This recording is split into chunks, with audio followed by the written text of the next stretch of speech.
বর্তমান সময়ে সবথেকে আলোচিত বিষয় হলো ইসরায়েল এবং ফিলিস্তিনের যুদ্ধ। ইসরায়েল এবং ফিলিস্তিনের যুদ্ধ আসলে কি নিয়ে ঘটে এবং এটার উৎপত্তি ঠিক কোথা থেকে? চলুন আজকে সেটাই জেনে আসা যাক। ইহুদি জাতির উপর সবথেকে বেশি গণহত্যা এবং নির্যাতন করেছে হিটলার।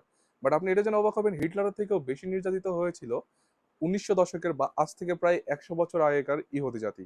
1900 শতকে যখন ইহুদি জাতি প্রচুর পরিমাণ নির্যাতিত হইতেছিল, তখন তারা একটি উপায় বের করে যে পুরো পৃথিবীতে ইহুদি জাতি যেরকম ছড়াই ছিটায় আছে, সবাইকে একত্রিত করা হবে এবং একটি নতুন দেশ গঠন করা হবে।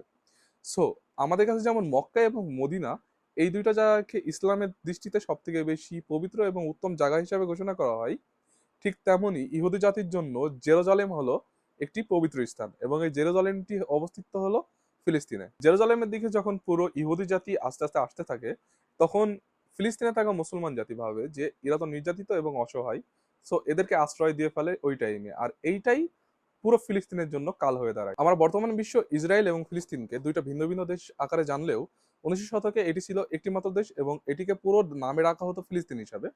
বাট 1900 শতকের দিকে যখন অটোম্যান সাম্রাজ্যকে হারিয়ে ব্রিটিশ সাম্রাজ্য ফিলিস্তিনকে দখল করে নেয়, ঠিক এরপরেই শুরু হয় ইহুদি এবং মুসলিমদের ভিতরে দ্বিধাদ্বন্দ্ব। 2 নভেম্বর 1917, এই দিনটাকে বলা হয় প্যালেস্তাইনের মুসলিম এবং ইহুদি জাতির ভিতরে দ্বন্দ্ব বাঁধার প্রথম দিন। ঠিক কিসের জন্য এই দিনটাকেই ইহুদি এবং মুসলিম জাতির ভিতর দ্বন্দ্বের প্রথম দিন বলা হয়?